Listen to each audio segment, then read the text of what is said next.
سلام حیدر علیکم، بات کرار کے کریں جناب، فضائل ہے. بات کرو بھائی. جی جی ہلو. جی سر، ہلو. جی جی جی خیریت ہے. اللہ کا احسان ہے. کیا نام ہے آپ کا؟ ہوئے جی جی فقیر کا نام محمد راشد ارشد رضوی. رضا. راشد نہیں آپ تو صاحب کیا؟ نہیں پہنچ جاتے. نہیں محمد ارشد رضا. محمد ارشد بھائی، کیسے ہیں؟ خیریت سے ہیں آپ؟ جی جی اللہ رسول کا کرم ہے، غوث و خواجہ کا ابو کرم ہے. آپ بکر کے بتائیں لیے سنائیں. کچھ، ابو بکر صاحب کے لیے کوئی بندوبست کیا آپ نے؟ کوئی حدیث شریف؟ ہاں جی جی بالکل ہے. حضور جو ہے افضل البشر بعد الانبیاء کے لیے بالکل حدیثیں ہیں. نستجیر باللہ، نستجیر باللہ، اللہ سے جی پناہ جی. اور مانگتے آپ مزاج بخیر ہیں آپ کے؟ ہیں. الحمدللہ الحمدللہ. کچھ دبلے ابلے زیادہ ہو گئے لگ رہا. اچھا، وہ یہ تو اچھی بات ہے. دنیا میں لوگ دبلا ہونا، سب دبلا ہونے کے چکر میں. اچھا اچھا. جی جی جی ماشاء اللہ، بہت بہت اچھی بات ہے آپ سے بات. اصل میں جی جی مسئلہ یہ تھا، مجھے جو ہے اس بارے میں اشکال یہ تھا کہ جو ہے آپ لوگ یہ فرماتے ہیں کہ باغ فدق حضور جو ہے حضرت فاطمہ الزہرا سلام اللہ علیہ کو نہیں دیا تھا ابو بکر صدیق نے، اور جو ہے اس کو غصب کر لیا تھا. وہ جو ہے آقا نے علیہ الصلوۃ والسلام علیہ تحیۃ والثنا نے، حضور فخر دو عالم نے حضرت فاطمہ کو ہبہ کر دیا تھا، دے دیا تھا ملکیت میں. تو جی. حضرت ابو بکر نے نہیں دیا تھا. اس کے ہوں بارے میں یہ مجھے آپ سے یہ سوال پوچھنا تھا. ہوں سوال اس کیا کے ہے؟ بارے میں جو ہے آپ جو ہے فقہ جعفریہ کے اصول کے مطابق آپ بتائیے کہ اس کے اندر کیا معصومین کا اس میں کیا رائے ہے، اور آپ جو ہے اہل تشیع کا جو ہے اس کے اندر کیا موقف ہے. اپنا موقف بتائیے انشاءاللہ، پھر اہل سنت والجماعت بھی اپنا موقف ہی بتائیں گے. جی کہیں گے انشاءاللہ کہ حضور حیدر کرار اور جو ہے فاطمہ الزہرا سلام اللہ علیہ کا یہ جو مطالبہ تھا یہ جائز تھا. مطالبہ صرف حضرت فاطمہ الزہرا سلام اللہ علیہ نے نہیں کہا تھا، ازواج مطہرات نے، حضور فخر دو عالم علیہ السلام کی بیویوں نے بھی اس کا مطالبہ کیا تھا. کسی نے اور بھی فدق مسند کا احمد مطالعہ کی نہیں بھی. کیا تھا. جی فدق میں کا حدیث کسی نے دوں گا ابو توفیل. جی جی جی فرمائیے ابھی سنو. فرمائیے. تو آپ چاہتے ہیں کہ شیعہ حدیث میں فدق کا کیا ہے صورتحال، یہ چاہتے ہیں؟ نہیں، دو بات چاہتا ہوں میں. ایک یہ چاہتا ہوں کہ فقہ جعفریہ کے اعتبار سے آپ بتائیں، معصومین کا قول بتائیں، اور آپ کا بتائیے، آپ اپنا بھی موقف بتائیں اس میں کیا ہے مسئلہ. کچھ تفصیل سے بتا دیں گے زیادہ بہتر ہے. جی. فدق جو تھا وہ ہبہ تھا رسول پاک صلی اللہ علیہ وسلم کا اپنے حیات میں حضرت زہرا سلام اللہ علیہ کا. تو وہ تو اس کی روایات بہت زیادہ ہیں مخالفین کے کتب میں اور شیعہ کے کتب میں کہ فدق ہبہ تھا، اور رسول پاک صلی اللہ علیہ وسلم نے اپنی حیات میں اس کی تملیک کرائی تھی حضرت زہرا سلام اللہ علیہ کو. اگر تملیک نہ بھی کراتے تو فدق ان کا جائیداد تھا، رسول پاک صلی اللہ علیہ وسلم کا پرسنل جائیداد تھا، ملک خالص تھا. یہ تو آپ مانتے ہیں کہ ان کا ملک خالص تھا، یہ پتہ ہے آپ کو؟ نہیں پتہ؟ یہی تو آپ کی غلط فہمی ہے، اسی کو تو دور کرنا چاہتا ہوں. غلط فہمی ہے. تو پہلی بات یہ ہے کہ کیا اصل ان کے میں ملک تلک تھا یا نہیں تھا. تو پہلی بات یہ ہے کہ میں تو پھر اس سے پہلے ہبہ سے پہلے یا وراثت سے پہلے اس سے بات کرتے ہیں کہ فدق کیا ان کا ملک خاص تھا، یعنی پرسنل پراپرٹی تھی ان کی یا نہیں تھی. اگر پرسنل پراپرٹی ہے تو پھر تب ہی وہ کسی کو دے سکتے ہیں، ٹھیک ہے نا. پھر ان کے لیے جائز ہے کہ بیٹی کو دے دیں یا کسی اور کو دے دیں. اگر پرسنل پراپرٹی ہے تب ہی اس کی میراث بننے کا سوال بن سکتا ہے، ٹھیک ہے نا. تو آپ کہتے ہیں کہ ان کی پرسنل پراپرٹی نہیں ہے، تو آپ بتائیں تو آپ کا کیا موقف ہے؟ جی پہلی بات تو آپ کے جو غلط فہمی ہے، بہار الانوار ہے میرے پاس، جلد نمبر 3 ہے. اس کے اندر خود وضاحت کے ساتھ ملا باقر مجلسی نے، علامہ مجلسی نے اس کے اندر فرمایا ہے کہ جو ہے آقا علیہ الصلوۃ والسلام نے حضرت بی بی فاطمہ کو 7 باغات پہلے سے عطا فرما دیے تھے، 7 باغات پہلے سے عطا فرما دیے ٹھیک. تھے. اور جو ہے ہاں الاصول من الکافی کے اندر، اور یہ سات. اصول من الکافی، جی فروع کافی جلد نمبر اس کی جو ہے 7 ہے میرے غالباً. اور اس کے بہار اندر بھی الانوار امام میں آپ نے کہا جلد نمبر 3 میں حوالہ دے دو نا، کہ جلد نمبر 3 میں کس صفحے پر ہے. پہلے بھی آپ بہار الانوار کا حوالہ دے چکے تھے ایک دفعہ. وہ بہت سب لوگوں کا آپ نے ٹائم ضائع کیا. وہ نہ صفحہ بھی غلط بتا رہے تھے، جلد بھی غلط بتا رہے تھے، پھر ہم نے وہ حدیث نکال دیا، پھر پتہ چلا کہ وہ شیعوں کی حدیث ہے ہی وہ نہیں. بات کو مٹی ڈالی ہے نا، وہ بات سے اس بات سے کیا تعلق اور رفتہ نا، جو بات ابھی ہو رہی ہے اس کو توجہ کے حامل ہے نا. وہ تو عرض عوام یہی کو عرض بتانے کر سے رہے کیا فائدہ. ہیں کر رہے ہیں ابھی بہار الانوار کا جو آپ حوالہ دے رہے ہیں اس کا صفحہ نمبر تو جلد تو بتا دیا آپ نے، صفحہ نمبر بتایا نا. جی میرے پاس جو ہے بہار الانوار ہے، اس کے جلد نمبر 3 ہے اور اس کا باب نمبر 10 ہے. صفحہ نمبر کیا؟ اس کا صفحہ نمبر ہے جو میرے پاس اردو ایڈیشن کے اندر اس وقت فی الحال موجود ہے، تو اس کے اندر ہے صفحہ نمبر 247 پر جناب فاطمہ اردو الزہرا کے جو ہے ایڈیشن اور جو ہے تو اردو آپ اتنے محقق ہیں، آپ دیکھیں اردو ایڈیشن کی بات کر رہے ہیں تاکہ آپ کو اس نہیں کو نہیں پتہ ہے اس سے کیا ہوا، اردو ایڈیشن آپ ہی کی علماء نے اس کا ترجمہ کیا ہے۔ بہار الانوار کی اردو ایڈیشن ہے ہی نہیں، تو یہ بہار الانوار جی وہ ہے، پتہ نہیں ہے، اس ترتیب اچھا کے تو ساتھ پھر نہیں ٹھیک ہے، ہے آپ کو اس جی ترتیب کے ساتھ نہیں ہے دیکھیے جس مولانا سید بات جو ہے سنو حسن بات سنو امدادی ہے جی بات سنو بہار الانوار بہت بڑی کتاب ہے، اگر اردو میں ہے نا جی ترجمہ بھی اس طرح نہیں، اگر جو اردو میں جلد نمبر 3 ہے وہ وہی ہے جو عربی میں جلد نمبر 3 ہے، اس نے وہ جی جو جی مترجم ہے اس نے بہار الانوار کے کچھ حصوں کا اس نے ترجمہ کیا ہے، اور اس نے اس حصے کا اردو زبان میں جو ہے اس کا پہلا حصہ جلد نمبر 1 رکھا ہے، جلد نمبر 2 رکھا ہے، جلد نمبر 3 رکھا ہے، تو آپ جو حوالہ بھی غلط دے رہے ہیں۔ اچھا چلے فروع کافی میں جلد نمبر 7 کس صفحے پر ہے؟ وہ تو آپ کی رہ گئی نا، جس وہ کا تو صفحہ جی اور میں صفحہ آپ کو یہ نمبر بتاؤں 32 جلد نمبر باب 3 بہار نمبر 35 الانوار ہے کی جلد نمبر 3 جو ہے کتاب التوحید ہے نا، وہ اس کا تو فدق سے تعلق بھی نہیں ہے، مجھے تعجب ہے آپ اس کا حوالہ جی دیں۔ میں آپ کو اچھا جی میں آپ کو اچھا بتاتا ہوں، آپ کو میں کافی میں بتاتا جلد ہوں نمبر فروع 7 کافی کون سا ہے؟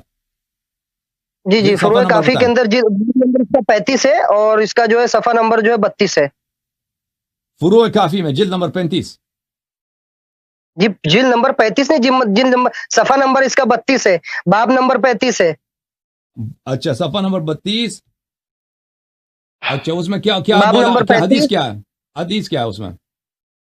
جی اس میں یہی حدیث ہے کہ حضور فخر دو عالم علیہ الصلوۃ والسلام نے آقا علیہ الصلوۃ والسلام نے حضرت فاطمہ الزہرا سلام اللہ علیہ 7 باغات ہبہ کر دیے تھے، اور اس کے اندر پھر 8واں باب آپ جو ہے باغ اس کے کیوں مانگیں گے، آپ ٹھیک ہے، جائیں گے، نہیں اور یہ حضور سفر فخر دو عالم جلد نمبر 7 میں مجھے یہ حدیث یاد ہے، مجھے جلد نمبر 7 میں مجھے یاد نہیں ہے، لیکن یہ حدیث کافی میں اس کا فدق سے کیا تعلق ہے؟ ہاں تو فدق سے یہ تعلق میں آپ کو بتا رہا ہوں، چلو ماشاءاللہ آپ کو یاد تو آ گئی تاکہ یہ بات ریکارڈ بھی ہو جائے گی، تو آپ کو یاد آ گئی، تو اس میں فدق سے جس کے پاس 7 باغات پہلے ہو وہ 8واں باغ جو ہے مانگنے طلب کرنے جائیں گے، اور حضور فخر دو عالم علیہ الصلوۃ والسلام نے نہیں 7 باغ آپ آپ کو کو ہبہ پتہ کر نہیں ہے دیے نا، تھے، کیا ارے نہیں پتا او بھائی وہ باغات جی میں بھی ابو بکر نے قبضہ کیا تھا نا، استغفر اللہ، اس میں تو ایسا میں نے ابھی تک پوری کتابیں وہ مطالعہ کر لی، کوئی نہیں پتا کیا تھا، نہیں میں آپ کو دکھا 7 دیتا ہوں، باغ میرے بھی قبضہ کر لیے تھے، باغ فتح بھی قبضہ کر لیا تھا، ہاں بالکل واہ بھائی بھائی یہ جواب ہے آپ کا، یہ یہ سبحان میں آپ اللہ کو سبحان اللہ، ابھی تو ایک ہی باغ کے بارے میں سنا تھا آپ نے،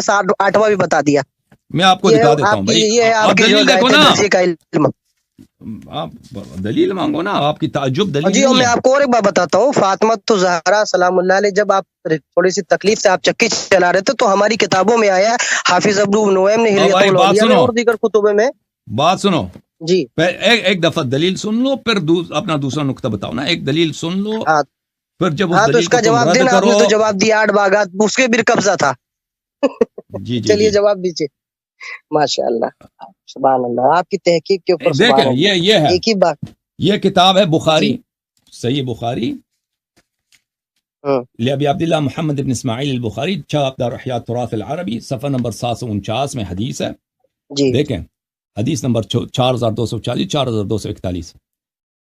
ہاں عائشہ نے کہا ان فاطمہ علیہ السلام بنت النبی صلی اللہ علیہ وآلہ ارسلت الى ابی بکر تسأله میراثها من رسول اللہ صلی اللہ علیہ وآلہ جی مما افاء اللہ علیہ بالمدینة وفدک وما بقي من خمس خیبر، کہ حضرت زہرا سلام اللہ علیہ، عائشہ خود کا اپنا قول ہے بخاری میں، کہ حضرت زہرا سلام اللہ علیہ نے ابو بکر سے مطالبہ کیا، کسی کو بیچ کے مطالبہ کیا کہ رسول پاک صلی اللہ علیہ وسلم کا میراث مجھے دے دو، جو مدینے میں ہے اور جو فدق میں ہے، مدینے میں اور جو فدق میں ہے، مدینے کی بھی بات ہو رہی ہے، فدق کی، تو اس سے پتہ چلتا ہے کہ مدینے میں بھی ان لوگوں نے قبضہ کیا تھا۔ پھر آپ کا یہ نقطہ دیکھیں کہ اگر پہلے سے اس کے 7 باغ تھے، ٹھیک ہے، چلے فرض بھی کرتے ہیں کہ ابو بکر نے قبضہ نہیں کیا تھا، اگر اس کے 7 باغ ہیں، فدق بھی رسول پاک صلی اللہ علیہ وسلم نے ان کو دیا ہے، تو یہ دلیل تو نہیں بنتا کہ پر اس کا حق نہیں بنتا کہ وہ اپنا حق مطالبہ نہ کریں۔ جب ثابت ہے میرے عزیز جب ثابت ہے کہ فدق رسول پاک صلی اللہ علیہ وسلم کا ذاتی ملکیت ہے، ہبہ بھی آپ کے کتب سے ثابت ہے، ہبہ نام بھی مان لیں نا، ہبہ نہ بھی مان لیں، تو جب رسول پاک صلی اللہ علیہ وسلم کے انتقال ہو گئی ہے، انتقال سے پہلے انہوں نے 7 باغ دے دیے، ٹھیک ہے نا، اپنی بیٹی کو دے دیا، اب ان کی میراث میں فرض کریں، کیونکہ آپ فرض کریں ہبہ نہیں ہوا ہے، فدق ان کی ملکیت ہے، تو بیٹی کا حق بنتا ہے کہ والد جو دنیا سے گئے ہیں، ان والد کا میراث اپنا طلب کریں کہ فدق میرے والد کی ملکیت جائیداد ہے، وہ مجھے دے دو، یہ ان کا حق بنتا ہے۔ تو یہ آپ کا بڑا مجھے تعجب ہے آپ کے اس باطل استدلال سے کہ آپ کہہ رہے ہیں کیونکہ رسول پاک صلی اللہ علیہ وسلم نے ان کو 7 باغ دیے تھے تو فدق ان کو کیوں دے دیں, یا اگر 7 باغ ان کو دیے تھے تو فدق رسول پاک صلی اللہ علیہ وسلم کی ملکیت ہو ہی نہیں سکتی. یہ اس میں کوئی ربط ہی نہیں ہے. آپ کا ادعا یہ ہے کہ فدق جو ہے رسول پاک صلی اللہ علیہ وسلم کی ملکیت نہیں ہے. اگر ملکیت نہیں ہے, اگر ملکیت نہیں تھی تو فاطمہ زہرا سلام اللہ علیہا نے کیوں مطالبہ کیا تھا پھر کہ فدق میراث میں مجھے دے دو؟ اگر فدق ملک پیغمبر صلی اللہ علیہ وسلم نہیں ہے تو ابو بکر کیا ان کو اتنا علم نہیں تھا کہ وہ کہہ دیتے کہ ان کا ہے ہی نہیں, پیغمبر کا وہ مال ہی نہیں ہے, وہ تو بیت المال کا حصہ ہے. ابو بکر نے یہ تو نہیں کہا. ابو بکر نے کہا کہ پیغمبر صلی اللہ علیہ وسلم نے فرمایا کہ ہم معاشر انبیاء جو ہیں, انبیاء کی جماعت جو ہے, ہماری میراث نہیں ہوتی, ہمارا ترکہ صدقہ ہوتا ہے. تو ابو بکر کے جواب سے بخوبی پتہ چل جاتا ہے ارشد صاحب آپ اپنے خلیفے کی مخالفت کر رہے ہیں شیعوں کی دشمنی میں. ابو بکر کیا آپ کے نزدیک ایک نافہم انسان ہے, اس کو اتنا پتہ نہیں ہے. مثلا ابھی ایک یہ کتاب میرا نہیں ہے, یہ کتاب اگر میری ملکیت نہیں ہے, اگر میرے وارث آتے ہیں اس کتاب کے مطالبہ کرتے ہیں تو آپ ان کو کہہ دیں یہ ان کی ملکیت ہی نہیں ہے. تو ابو بکر کیوں اس حدیث کو نقل کر رہا ہے کہ انما معاشر الانبیاء لا نورث؟ اس حدیث کو نقل کرنے کا مطلب ہی یہی ہے کہ ابو بکر اور پوری صحابہ کی ٹیم اس بات کا اعتراف کر رہے ہیں کہ فدق جو تھا وہ ملک خاص تھا, ملک شخصی تھا, پرائیویٹ پراپرٹی تھی رسول پاک صلی اللہ علیہ وسلم کی. لیکن رسول پاک صلی اللہ علیہ وسلم کی پرائیویٹ پراپرٹی کا یہ حکم ہوتا ہے کہ وہ مثلا کسی کی ملکیت میراث نہیں بنتی, ٹھیک ہے نا. تو آپ کو تو دلیل, آپ نے ابھی تو کہا تھا نا کہ آپ کی غلط فہمی ہے, یہ ان کی ملک خاص نہیں ہے, ہم آپ کی غلط فہمی دوں, اس کے لیے تو آپ دلیل نہیں لے کے آئے. جو دلیل آپ نے ذکر کیا نا کہ ان کے 7 باغ تھے مدینے میں, وہ بیٹی کو عطا کی, سلم عطا کی, اس کا کیا فدق سے اس کا کیا ربط ہے بھائی؟ تو اگر 7 باغ کسی نے اپنے واحد بیٹی کو, سیدہ النساء اہل الجنہ ہے, امامت انہی کے دامن سے, اس کو 7 باغ دیا, اس کے علاوہ کوئی زمین اور نہیں دے سکتا ان کو؟ یا رسول اللہ علیہ الصلوۃ والسلام. مجھے بتاؤ اس کا اپنا نقطہ بتاؤ, سمجھاؤ مجھے. جی ہم نقطہ میں آپ کو بتا رہا ہوں. اس میں آپ نے 4 غلطیاں کی ہیں اور حد سے تجاوز والی باتیں آپ نے کی ہے. پہلی بات تو آپ نے یہ کہا ہے کہ جو ہے میں نے ایسا کہا. پہلے آپ نے اس بات کو اقرار کیا ہے, اول بات تو یہ ہے کہ آپ نے اس بات کو اقرار کیا ہے, برملا کر آپ کی بات ریکارڈ بھی ہو گئی ہوگی کہ آپ مان لیا جائے, فرض کر لیا جائے, ٹھیک ہے وہ میں نے نظر سے گزری ہے. جب 7 باغ حضور حضرت فاطمہ الزہرا سلام اللہ علیہ کو آقا علیہ السلام نے دے دیے تھے, پھر وہ 8واں باغ مانگنے کے لیے گئیں دربار میں, ٹھیک ہے, پوائنٹ ٹو بی نوٹڈ. اس کے بعد پھر دوبارہ مسئلہ یہ تو اس میں مشکل کیا ہے, اس میں مشکل کیا ہے بھائی؟ جب ایک آدمی کے مثلا 7 لاکھ روپے بینک میں ہیں, ٹھیک ہے نا, اب 10 لاکھ روپے مزید, دیکھیں ایک آدمی, میرے 7 لاکھ روپے بینک میں ہیں, ٹھیک ہے نا, اب مجھے 10 لاکھ مزید میراث میں ملنے ہیں, تو میں مطالبہ نہیں کر سکتا؟ جی بالکل, میں آپ کو بتا رہا ہوں. یہ کیا, یہ کون سی عقل ہے, کون سی شریعت ہے, کون سا قانون ہے دنیا کا؟ ارے جی میں آپ کو بتا رہا ہوں, جی آپ کو بتا رہا ہوں. آپ نے دوسری بات یہ کی کہ جو ہے انبیاء کی جو ہے, یہ آپ بتا رہے ہیں ابو بکر نے یہ حدیث کر دی جو ہے انبیاء کا ترکہ صدقہ نہیں ہوتا, جو صدقہ دو, وہ آپ کے اصول من الکافی کے اندر بھی ہے. اور میں آپ کو بتا دیتا ہوں نہیں ہے. چلو ہم مان لیتے ہیں, ہم مان بھی لیتے ہیں نا, ہلو ہم مان بھی لیتے ہیں, لیکن میرا نقطہ آپ رد کریں کہ اس حدیث نقل کرنے کا مفہوم یہی ہے کہ ابو بکر مان رہا ہے کہ فدق ملک پیغمبر صلی اللہ علیہ وسلم ہے, لیکن پیغمبر صلی اللہ علیہ وسلم کی ملک میراث کے طور پر منتقل نہیں ہوتی. آپ نے کہا تھا کہ فدق پیغمبر صلی اللہ علیہ وسلم کا ملک تھی ہی نہیں. آپ زیادہ عالم ہیں یا ابو بکر؟ اس نقطے کا جواب دے دو نا. اب یہ حدیث سچی ہے یا جھوٹی ہے اور بات ہے, انما معاشر الانبیاء لا نورث, یہ سچی ہے یا جھوٹی ہے اور بات ہے. تم اس نقطے کا اعتراف کرو کہ تم نے غلطی کی ہے شیعوں کی دشمنی میں, تم نے رسول پاک صلی اللہ علیہ وسلم پہ بہتان باندھا ہے کہ فدق ان کا ملک نہیں تھا.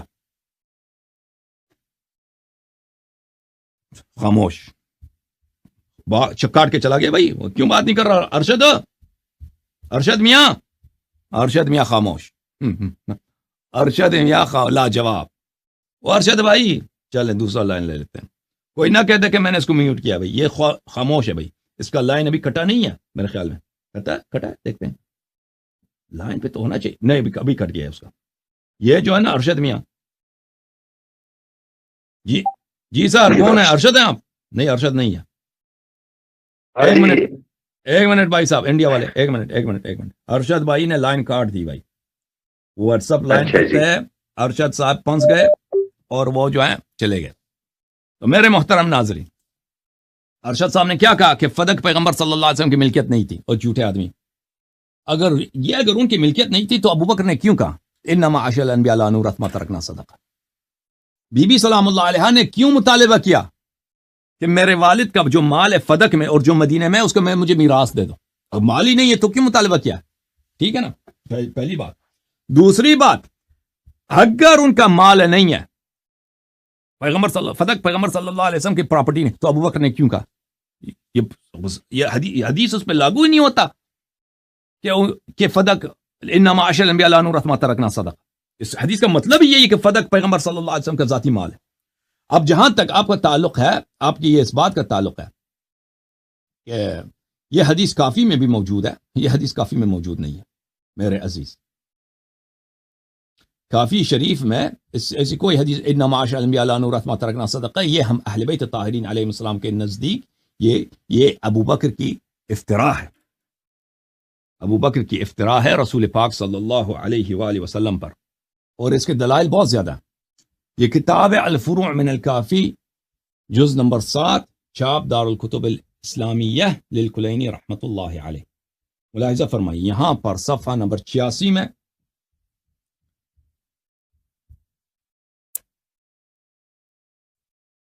قلت لأبی عبد حمزہ ابن حمران کہتے ہیں کہ میں نے حضرت امام جعفر صادق علیہ السلام سے پوچھا من ورث رسول اللہ صلی اللہ علیہ وآلہ، رسول پاک صلی اللہ علیہ وسلم کے وارث کون بنتے تھے؟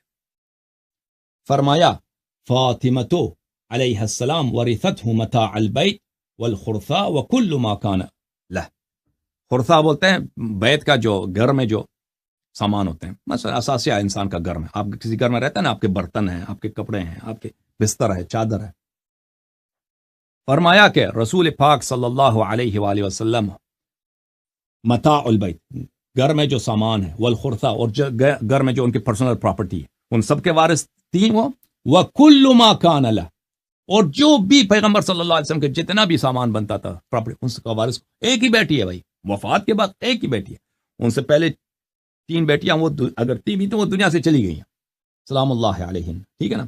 وفات کے وقت ان کی ایک ہی بیٹی ہے، اور نہ کوئی پیغمبر صلی اللہ علیہ وسلم کا کوئی بیٹا ہے، نہ ان کا والد زندہ ہے، نہ ان کی والدہ زندہ ہے. تو صرف اور صرف کون ہے؟ بیٹی ہے. تو ازواج کو پراپرٹی سے تو کچھ ملنا نہیں ہے، ٹھیک ہے نا. ازواج کو باقی جو چیزیں ہیں ان میں سے ازواج کو بہت کم مل جاتا ہے. ثمن میں سے 9 مل جاتا ہے، یعنی 1/8 میں سے 1/9 حصہ ہر زوجے کو ملتا ہے، یعنی 1% 1.5 ہر زوجے کو جاتا ہے.